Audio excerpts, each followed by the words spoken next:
Halo teman-teman Liputan 6, video akan kembali lagi dengan original seriesnya. Bukan tentang kisah romantis-romantis, tapi kali ini genrenya agak berbeda dengan genre crime drama. Judulnya ini Ratu Adil. Nah, kita juga penasaran ya, seperti apa ceritanya dan ada siapa aja di dalamnya. Sudah bersama saya ada Mbak Dian Sastro dan juga Mas Timo Cahyanto. Halo, selamat siang Mbak Dian. Halo. Oke, ini kita ke Mas Timo dulu ya Mbak, izin. Nah, Mas Timo mungkin boleh diceritakan nih, Ratu Adil seperti apa sih Mas ceritanya nanti? Oke, Ratu Adil menceritakan seorang ibu rumah tangga yang dimainkan oleh Dian ini yang mendapatkan dirinya tiba-tiba terjebak dalam dunia bisnis gelap oleh sekelompok orang dinamakan Sembilan Naga.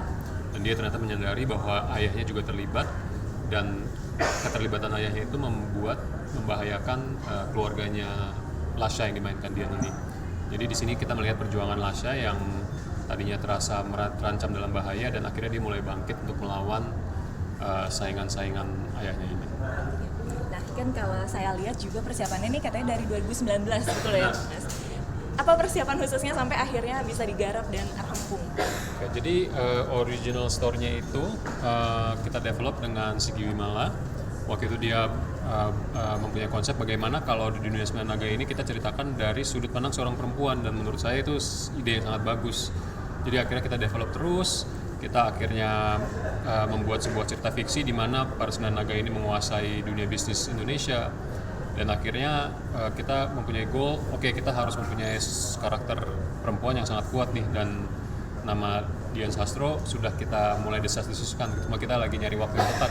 Maukah, ada waktukah untuk seorang Dian untuk memainkan peran ini? Dan akhirnya 4 tahun kemudian terjadilah Dian Sastro di gudang yang penuh debu dan penuh dengan api-api, nembak-nembak. Nah, tentu dari produser kan turut andil dalam pemilihan pemain. Kenapa akhirnya tim memilih Dian Sastro nih yang pas? Oke, karena sekali lagi tadi saya udah fans dari dulu sama dia gitu. Saya ngelihat di Ada Pandangan Cinta bahwa ini pemain yang sangat penuh dengan potensial, tapi kita real time juga ngelihat dia makin lama makin grow up gitu.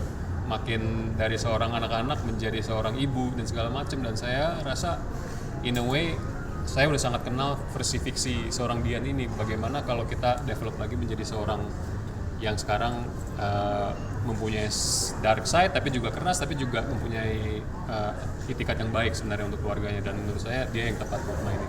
Tuh lihat tuh matanya penuh dengan arti dan makna gitu. Ayo kita ke Mbak Dian. Lasha ini kan di posternya aja udah misterius ya. Ada juga posternya di belakangnya udah tembak-tembakan. Seperti apa sih karakter Lasha Mbak? Menurut aku ya, karakter Lasha itu inspiring banget buat aku. Karena aku kan juga ibu-ibu ya, aku juga punya anak, dan tahu lah bagaimana tantangannya kita tuh kalau pengen melindungi keluarga kita. Cuma karakter Lasha ini uniknya, dia tuh tiba-tiba dihadapkan terhadap sebuah situasi yang sangat jauh dari dunia dia sehari-hari. Tiba-tiba dia jadi harus belajar tentang dunia gelap bisnis ayahnya, dan ternyata dia baru tahu bagaimana fakta itu tuh juga membahayakan dia dan keluarganya. Tapi biasanya kalau misalnya perempuan lagi ketakutan, biasanya tuh banyak banget juga yang nyerah dan mengalah gitu. Tapi karakter ini justru tidak melakukan itu. Justru dia fight back dan melakukan sesuatu yang tidak kita sangka-sangka, bahwa dia bisa berani masuk nyemplung ke dunia yang sangat maskulin, dan bahkan dia belajar cepat sekali dan habis itu ikut ngambil kendali dalam bisnis gelap ayahanda dan rekan-rekannya. Jadi menurut aku itu sangat-sangat admirable, dan aku aja nggak tahu apakah aku bisa seberani Lasha atau enggak. Oke, nah tentunya karakter ini kan jauh berbeda dengan kehidupan sehari-hari Mbak Dian. Butuh berapa lama seorang Dian Sastro mendalami karakter menjadi Lasha? Waktu itu kita kayak ada persiapan sekitar 2 bulan. Dari segi skrip kita udah bisa melakukan kayak analisis karakter dan developmentnya. Cuma khusus untuk dunianya Lasha, saya harus belajar cara mengoperasikan senjata api. Karena Lasha itu memang backgroundnya dari kecil itu dia suka diajak berburu sama bapaknya, dan dia itu dididik untuk menjadi atlet tembak. Jadi dia lumayan akrab sama senjata api gitu. Itu sesuatu yang sama sekali belum pernah saya alami sebelumnya. Saya nggak pernah pegang senjata dan saya nggak tahu gimana cara mengoperasikannya. Di sini saya dapat kesempatan untuk benar-benar belajar dari nol.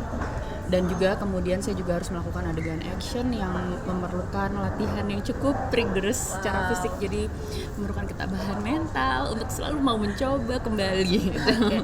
Nah kalau sebagai penonton juga Mbak Dian, kesan apa yang membuat nantinya masyarakat ini menjadi penasaran sama Ratu Adil ini harus ditonton? Menurut saya, buat masyarakat pasti akan sangat menarik sekali untuk melihat figur sosok perempuan yang biasanya hanya akrab di ranah-ranah domestik keluarga. Kali ini, sosok perempuan itu akan nyemplung ke dunia yang sangat maskulin, dunia yang gelap, dunia yang dipenuhi oleh bapak-bapak dan mas-mas dan abang-abang yang yang benar-benar serem. Bapaknya bercerutu lagi ya? Jadi yang benar-benar penuh dengan violence gitu, yang pokoknya yang menyeramkan banget, yang kadang-kadang membahayakan nyawa orang. Justru sosok perempuan ini akan mengambil kendali dan take over di situ. Menurut saya ini akan sangat menarik untuk dilihat. Oke, siap. Nah, Mas Timo mau tanya lagi nih. Kan sebelumnya sudah menggarap juga yang genrenya action begitu ya. Tes spesial apa yang ditaruh di series Ratu Adil, Mas?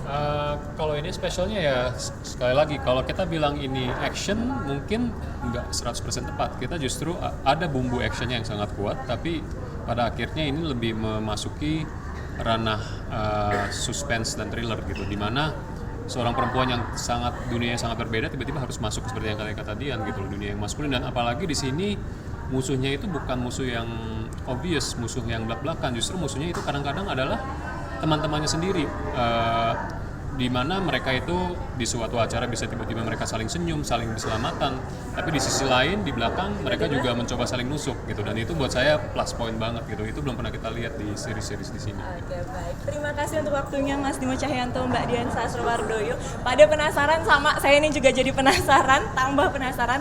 Jadi kalau mau nonton ini langsung aja ke Video Express yang mulai bisa ditonton mulai tanggal 22 Februari, dan untuk di aplikasi video ini mulai tanggal 29 Februari 2024. Agisa Febila dan Ahmad Hilman melaporkan dari Jakarta.